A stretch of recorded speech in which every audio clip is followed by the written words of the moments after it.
اس کے بعد سود کے لیے بھی قرضہ اضافی لیتے ہیں، ہم دفاع کے لیے بھی لیتے ہیں، حکومت چلانے کے لیے بھی لیتے ہیں، جو ہم سبسڈیز دیتے ہیں اس کے لیے بھی لیتے ہیں، اور جو ہم ڈیولپمنٹ کرتے ہیں اس کے لیے بھی اضافی قرضہ لیتے ہیں۔ یہ آج ہمارے ملک کی حقیقت ہے، جس کو ہمیں بتایا جاتا ہے کہ بڑی اسٹیبلٹی آ گئی ہے۔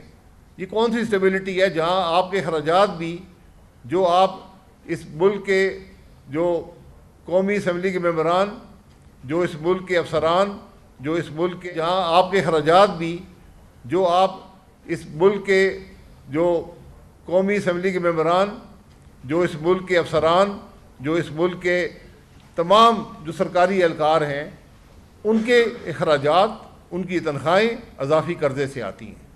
یہ آج ہمارے ملک کی حقیقت ہے، لیکن اس کی پرواہ کسی شخص کو نہیں ہے۔ یہ کیفیت زیادہ عرصہ چل نہیں سکتی، مسئلہ یہ ہے۔ اور میں بہت مشکور ہوں اپنے وزیر داخلہ صاحب کا کہ 4-5 سال بعد انہیں احساس ہوا کہ ملک نہیں چل رہا۔ یہ بات کابینہ کے اندر ہونی چاہیے تھی، کابینہ اس پہ بحث کرتی، پارلیمان میں بحث ہوتی کہ ہمارا ملک نہیں چل رہا، پورا پاکستان جاتا ہے ملک نہیں چل رہا، لیکن حکمرانوں کو آج 4-5 سال بعد احساس ہوا کہ ملک نہیں چل رہا۔ اور اس میں کل D G I S P R نے بھی یہی بات کی ہے۔ D G S P R صاحب جو ہوتے ہیں وہ فوج کا متفقہ جو رائے ہوتی ہے اس کا اظہار کرتے ہیں۔ تو آج حکومت بھی کہہ رہی ہے، فوج بھی کہہ رہی ہے، پاکستان کے عوام تو بہت پہلے سے کہہ رہے ہیں ملک نہیں چل رہا۔ جب تک آپ ریفارمز نہیں کریں گے ملک نہیں چلے گا۔ لیکن مسئلہ یہ ہے، اور جیسے یہ باتیں شروع ہوئیں ہر طرف سے اس کی مخالفت بھی شروع ہو گئی، کابینہ کے اندر مخالفت شروع ہو گئی۔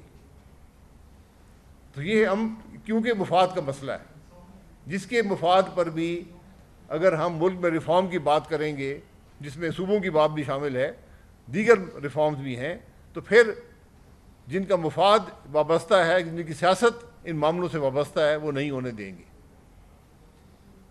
یہ کیفیت آج ہمارے ملک کی ہے کہ ملک چلتا نہیں ہے، پیسے ہیں نہیں، اور ہم ریفارمز کرنے کو بھی تیار نہیں ہیں، ریفارم سے بات کرنے کو تیار نہیں ہیں۔ آپ پورا بجٹ دیکھ لیں، کوئی ریفارم کی بات نہیں ہے، کوئی طریقہ نہیں ہے کہ کس طرح ملک آگے بڑھ پائے گا۔ آج ضرورت اس بات کی ہے کہ ملک کے اندر ریفارمز کیے جائیں، ورنہ یہ معاملہ خراب سے خراب تر ہوتا جائے گا۔ آپ کے قرضے بڑھتے جائیں گے، آپ کے ٹیکس بڑھتے جائیں گے، ایک دن یہ لاوا پھٹ پڑے گا۔ یہ وہ چیزیں ہیں جو آج ملک کی ضرورت ہیں، لیکن ریفارمز صرف سطحی نہیں ہو سکتے۔